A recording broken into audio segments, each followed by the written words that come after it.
Welcome back ATV morning with Farah में खुश आमदीद। और आज हम एक ऐसे मसले के बारे में बात करने लगे हैं कि जो बहुत कॉमन पाया जाता है, बाज़ औक़ात आइडेंटिफाई नहीं हो सकता, और अगर आइडेंटिफाई हो जाए तो हम उसे ट्रीटमेंट नहीं समझ पाते कि हमें इसको हैंडल कैसे करना है। आज हम बात कर रहे हैं IBD, इरिटेबल बाउल, और डी पता नहीं स्टैंड्स फॉर व्हाट, ये डॉक्टर साहब हमें बताएंगे, क्योंकि हमने हमेशा IBS के बारे में सुना है कि इरिटेबल बाउल सिंड्रोम। इन दोनों में फ़र्क क्या है और ये दोनों जो है कैसे ट्रीट किए जा सकते हैं, आज जानेंगे हम अपने गैस्ट्रोएंटरोलॉजिस्ट से, डॉक्टर हैदर अब्बासी। अस्सलाम वालेकुम डॉक्टर साहब, thank you very much for joining. IBD stands for inflammatory bowel disease. So inflammatory bowel disease और inflammatory bowel syndrome, irritable bowel syndrome IBS, IBD inflammatory bowel disease.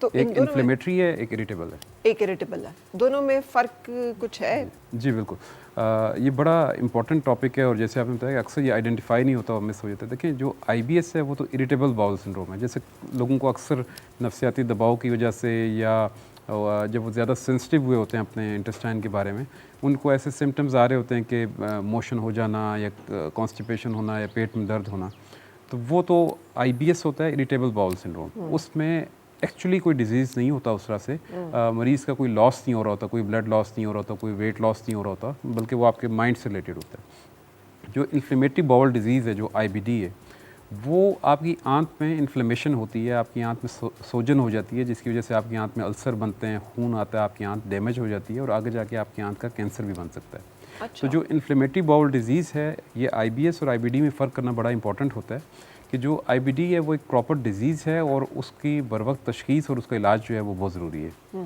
बिल्कुल सही। अच्छा, मुझे बताइए कि IBS जो है, ये भी हर बंदे को जिसको स्ट्रेस होगा तो उसका मतलब है कि उसको उसका पेट जो है ख़राब हो जाएगा, उसको डायरिया हो जाएगा, या फिर ये कि वो इस तरह की कैफियत से जब भी दो चार होगा तो उसको इंटेस्टाइन का या पेट का कोई मसला आना शुरू हो जाएगा, या ये वेरी करता है? ये वेरी करता है। डिफरेंट लोगों के जो हैं डिफरेंट ट्रिगर्स होते हैं और फिर उनके डिफरेंट अलामात होती हैं स्ट्रेस की भी, किसी का फोकस डिफरेंट जगह पे होता है। तो ये ज़रूरी नहीं है कि जिस किसी को भी स्ट्रेस हो उसको ज़रूर IBS होगा। लेकिन जो IBD है, जो इन्फ्लेमेटरी बाउल डिजीज़ है, वो एक ऐसी बीमारी है कि जिसमें अक्सर लोग जो हैं वो हॉस्पिटल तक पहुँचते ही नहीं हैं। उसमें चूँकि अमूमन जो अलामात देखी जाती हैं वो लंबे अरसे से डायरिया चल रहा होता है, या ब्लड आ रहा होता है, या पेट में दर्द हो रहा होता है, वज़न गिर रहा होता है, कुछ केसेस में इवन कॉन्स्टिपेशन भी हो सकती है।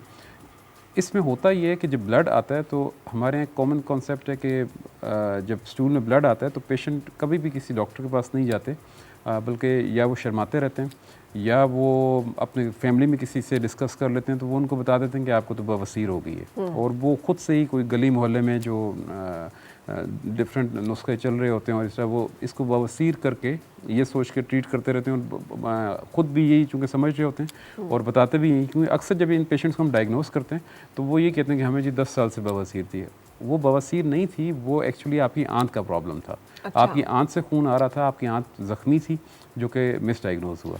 इन दोनों की ये जो अलामात गड़बड़ हो रही हैं, IBD और बवासीर की, तो एक ही जैसे ऑलमोस्ट खून आता है, एक ही जैसा सारा कुछ होता है, या कुछ और ऐसी डिफरेंसेस हैं कि जिनके ऊपर नज़र होनी चाहिए? देखिए अक्सर जो बवासीर होती है लोगों को, उसमें तो खून आता है, ब्लड आता है। जो IBD है इसकी मुख्तलिफ अलामात हैं, इसमें खून भी आ सकता है, इसलिए लोग इसको अक्सर मिक्स कर जाते हैं। दूसरा, इसमें रेशा भी आता है, बाज़ इसमें मोशन बहुत ज़्यादा होते हैं, पेट में दर्द होना, वज़न गिरना, ऐसी चीज़ें होती हैं। लेकिन इसकी तरफ लोग जो हैं वो जाने को तैयार नहीं होते, वो बस वहीं पे रुक जाते हैं और उसी का याद वो कोई देसी नुस्खा याद शुरू कर देते हैं या होम्योपैथी की मेडिसिन ले लेते हैं। बेसिकली वो एक डिनाइल में होते हैं और वो इसकी तशख़ीस नहीं होती।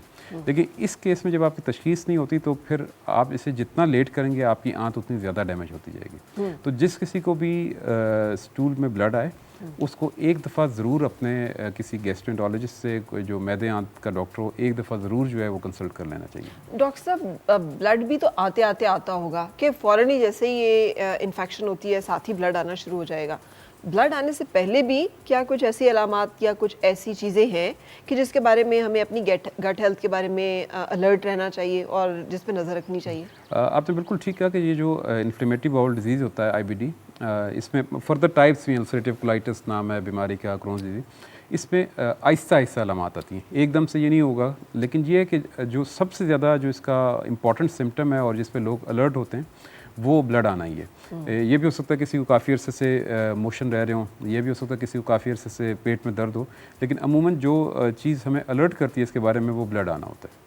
अच्छा, तो जब तक ब्लड नहीं आता, अगर आपको क्रॉनिक कॉन्स्टिपेशन चल रही है या बहुत अक्सर कॉन्स्टिपेशन हो जाती है या अक्सर पेट खराब हो जाता है, तो इसका मतलब है कि वो फिर आप इरिटेबल बाउल नहीं, सिंड्रोम अगर आपको अक्सर कॉन्स्टिपेशन रहती है, अक्सर डायरिया रहता है, तो फिर भी आपको डॉक्टर से कंसल्ट कर लेना चाहिए। खुद से जो हम ये सेल्फ डायग्नोस करते हैं ना, IBS कह देते हैं या कोई और कंडीशन हम सोच लेते हैं, सेल्फ डायग्नोसिस नहीं करना चाहिए।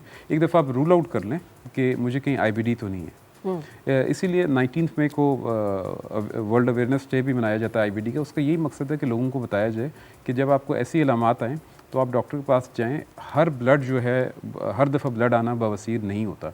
जो दो कॉमन कंडीशन है, एक फिशर हो जाता है कुछ लोगों को कॉन्स्टिपेशन की वजह से, उससे भी ब्लड आ सकता है, और हेमराइड्स जिसको बवासीर बोलते हैं उसकी वजह से ब्लड आ सकता है। इन दोनों में हमें बहुत ज़्यादा परेशान होने की ज़रूरत नहीं होती। लेकिन ये अपने आप को कह देना कि मुझे इसकी वजह से ब्लड आ रहा है, इससे पहले ये तसल्ली कर लेनी चाहिए कि ब्लड कहीं आंत के अंदर से तो नहीं आ रहा।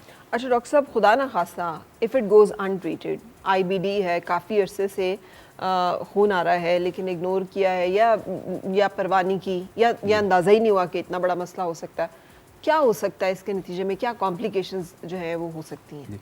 देखें, इसमें जब आपकी आंत में इन्फ्लेमेशन होती है, सोजन होती है, आप कोई ट्रीटमेंट नहीं करवाते तो फिर उसमें ज़ख़म बनते हैं, अल्सर बनते हैं, फिर आपका खून बहना शुरू करता है, फिर आपको कमज़ोरी होती है, आपका वज़न गिरता है, आप खुदा न खास्ता कहीं गिर सकते हैं। जब ब्लड आपका कम होगा आपको चक्कर आ सकते हैं, कमज़ोरी से कहीं भी आपकी खुदा न खास्ता डेथ भी हो सकती है। उसके अलावा जहाँ तक आंत का ताल्लुक है, आंत आहिस्ता आहिस्ता डैमेज होना शुरू हो जाती है। जब उसमें ज़ख़म आए और इलाज नहीं किया गया, वो हील नहीं हुई, तो आंत डैमेज होने पड़ जाती है। हत्ता कि ये भी हो सकता है कि आपकी एकदम से परफोरेशन हो जाए आंत में और आपको इमरजेंसी में जाना पड़े। फिर लॉन्ग रन में जाके आपको कैंसर भी हो सकता है आंत का। अच्छा, यानी इसी अनट्रीटेड IBD जो है वो कैंसर का कॉज है। राइट। अच्छा, अब ये कोई जेनेटिकली भी हो सकता है कि ख़ानदान में ये चल रहा हो मसला जिसकी वजह से ये इन्फेक्शन हो, या ये इन्फेक्शन हम कैच कर सकते हैं किसी भी वजह से? इसके एग्जैक्ट जो इटियोलॉजी है वो तो नोन नहीं है, लेकिन जो मल्टीपल इसके कॉजेज़ हैं, जिसमें एक बिल्कुल जेनेटिक फैक्टर भी इसमें होता है, मल्टीफैक्टोरियल है।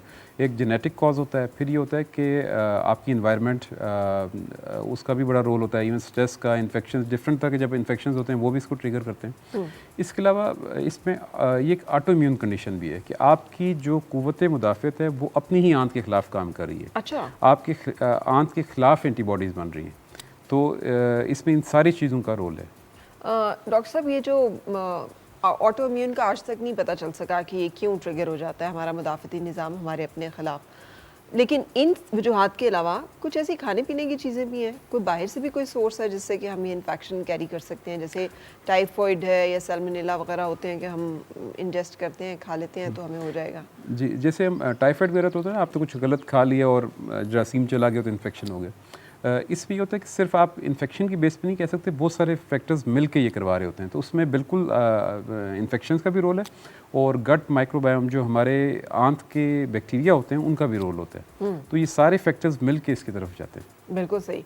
यहाँ से ना मुझे वो याद आ जाती है बार बार, वो डॉक्यूमेंट्री बड़ी अच्छी है नेटफ्लिक्स पर, हमें देखनी चाहिए, गट हेल्थ के बारे में जो है, मतलब उसको देख के मुझे पहली दफ़ा पता चला कि ये बायोम्स जो हैं ये आपके अपने स्टमक की वॉल्स को खाना शुरू कर देते हैं, क्योंकि वो फीड करते हैं ये जो हम ग्रीन चीज़ें और जो वेजिटेबल्स और ये चीज़ें जो हैं खा रहे होते हैं, क्योंकि वो उसको डाइजेस्ट करते हैं, उसको ब्रेकअप करते हैं।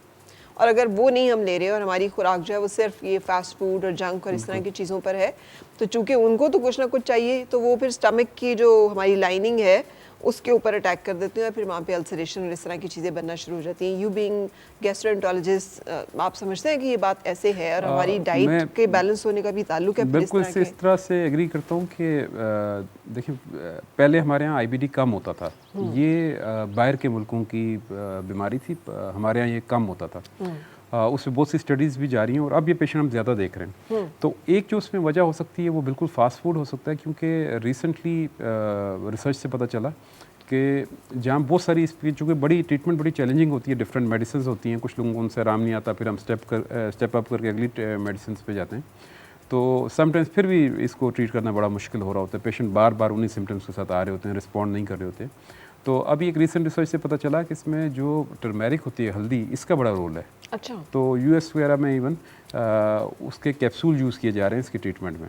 तो हमारे तो खानों में हल्दी तो हमारे यहाँ चूँकि पहले खाने जो हैं वो जो पकाए जाते थे उनका फास्ट फूड का ट्रेंड कम था, तो शायद यही वजह थी कि हमारे यहाँ बीमारियाँ कम थी। सही। अब चूँकि फास्ट फूड का ट्रेंड ज़्यादा हो चुका है और हम लोग वो खाने नहीं खा रहे, तो मे बी यही वजह हो जिसकी वजह से यहाँ भी ज़्यादा हो गया।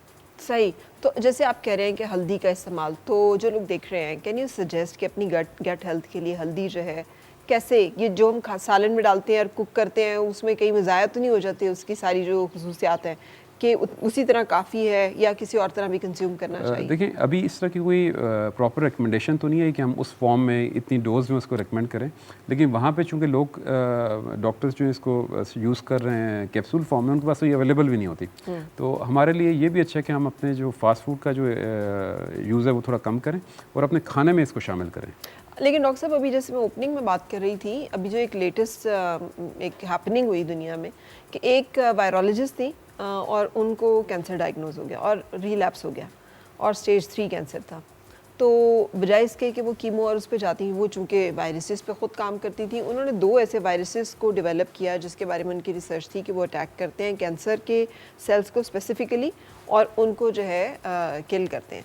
तो उन्होंने उनको डेवलप करके अपनी लैब में, तो उन्होंने ख़ुद को वो इंजेक्ट करवाए और वो इंजेक्ट कराने से जो कैंसर के सेल्स थे वाकई वो रिग्रेस किए, कम हुए और वो ट्यूमर साइज़ जो इतना कंट्रोलेबल हो गया कि फिर उसको सर्जरी से उन्होंने ऑपरेट कर दिया और वो मतलब है कि जो एक उनकी लाइफ एक्सपेक्टेंसी जो है वो बढ़ गई। सो बाज़ रेगुलर जितनी देर में आती है मार्केट में और फार्मा उसको एक्सेप्ट करता है, उतनी देर तक बहुत सारी ऐसी चीज़ें हिट एंड ट्रायल तो की जा सकती हैं ना, तो की तो जानी चाहिए। बिल्कुल। देखिए, इसका नुकसान कोई नहीं। अगर आप पहले भी, चूँकि हमारे यहाँ खानों में बड़े सगीर में ये ज़्यादा यूज़ होती रही है, तो अभी भी इसको यूज़ करना चाहिए। इसका नुकसान कोई नहीं है, फ़ायदा ज़रूर हो सकता है। ठीक है। अच्छा, अब ये इसके कोई एज ग्रुप भी आप देख रहे हैं कि IBD जो है, क्या जेंडर किसी में ज़्यादा होता है या किसी उम्र में ख़ास में ज़्यादा होता है या कुछ ख़ास वर्किंग लोगों में ज़्यादा है या किसी भी सेगमेंट को हो सकता है? वैसे तो ये किसी भी सेगमेंट में हो सकता है, लेकिन अमूमन ये देखा गया कि 30 साल की उम्र तक मैनिफेस्ट कर जाता है। डायग्नोज लेट हो अलग बात होती है, लेकिन अक्सर ये 30 साल तक की उम्र तक मैनिफेस्ट करता है। और औरतों और मर्दों दोनों में होता को है, एक जैसा जो है वो मसला होता है। बिल्कुल। अच्छा, अब अगर इससे बचना हो तो आप एक रिकमेंडेशन की एक हमें बता सकते हैं कि हम कैसे अपनी हिफाजत कर सकते हैं अपने गट हेल्थ की? देखें, चूँकि ये मल्टीफैक्टोरियल, अब अगर जेनेटिक है या ऑटोइम्यून है और इस तरह की चीज़ें, तो फिर तो इससे बचना तो मुश्किल है। इम्पॉर्टेंट चीज़ ये है कि आप इसकी देर ना करें, प्रॉपर तशख़ीस हो जाए। अगर आपकी टाइम से ट्रीटमेंट तशख़ीस हो जाती है, जैसे आपको सिम्टम्स आया और फ़ौरन ही आप डॉक्टर के पास चले गए और ये डायग्नोज हो गया, आपकी क्लोनोस्कोपी की जाती है, आपकी बायोप्सी ली जाती है, उसमें ये कंफर्म होता है। उसके बाद आप इसकी ट्रीटमेंट शुरू कर देते हैं तो ये रिग्रेस हो जाता है। अगर आप जो इन्फ्लेमेशन है, जो इन्फ्लेमेटरी बाउल डिजीज़ है, उसकी प्रॉपर मेडिसिन लेते हैं और वो रिग्रेस हो जाता है, और फिर ये मेडिसिन आपको लाइफ लॉन्ग लेनी होती है। आप इसको रिग्रेस फॉर्म में रखते हैं। अच्छा। तो आपकी आंत ऐसी ही है जैसे एक नॉर्मल बंदे की है। तो फिर आप इसकी जो कॉम्प्लिकेशन है उन सब कॉम्प्लिकेशन से बच सकते हैं, आप कैंसर से बच सकते हैं, आप अपनी आंत को बिल्कुल हेल्दी रख सकते हैं। डॉक्टर साहब, लाइफ लॉन्ग लेनी होती है मेडिसिन? जी, सारी ज़िंदगी लेनी होती है? देखिए, ये क्योरेबल नहीं होता, लेकिन इसको आप अच्छा ट्रीट कर सकते हैं। सही। तो इसमें आपको मेडिसिन जो हैं वो लाइफ लॉन्ग लेनी होती हैं, बल्कि बीच में अगर रिलैप्सेस होते हैं तो फिर समटाइम्स आपको दोबारा से वो मेडिसिन देनी पड़ती हैं जो आपने स्टार्ट में दी होती हैं। कुछ मेडिसिन दी जाती हैं कि डिजीज़ रिग्रेस हो जाए। जब रिग्रेस हो जाता है तो फिर हम मेंटेनेंस के लिए भी कुछ मेडिसिन देते हैं। तो अगर आपको दोबारा रिलैप्स होता है तो फिर आपको दोबारा से वो मेडिसिन लेनी पड़ती हैं। तो ऐसे पेशेंट्स, चूँकि अक्सर या तो पेशेंट की कंप्लाइंस नहीं होती, वो मेडिसिन छोड़ देते हैं, या फिर दोबारा उनको रिलैप्स जब होता है तो फिर अक्सर वो हॉस्पिटल्स में आते रहते हैं, क्योंकि हमारे यहाँ कंप्लाइंस का बड़ा इशू होता है। पेशेंट जब ठीक होता है वो मेडिसिन छोड़ देते हैं। जी। और कोलोरेक्टल या और इस तरह के जो हैं कैंसर्स, वो भी बहुत कॉमन है दुनिया जी, वो भी बड़े कॉमन है और ये उसका एक कॉज है। IBD, अनट्रीटेड IBD जो है वो कोलोरेक्टल का एक कॉज है कि वो फिर हमें उस तरह का कैंसर अल्टीमेटली जाके वो कैंसर में कन्वर्ट हो जाता है। बिल्कुल सही। Thank you very much. आपने आज हमें इरिटेबल बाउल डिजीज़ के बारे में बताया और इरिटेबल बाउल सिंड्रोम जो है क्या उसको भी संजीदा लेने की ज़रूरत है? और अब जब हम ये बात कर ही रहे हैं इस दिन के हवाले से 19 मई के हवाले से, तो जिन लोगों को वो अलामात हैं क्या क्या वो भी कभी कन्वर्ट हो सकते हैं आईबीडी में?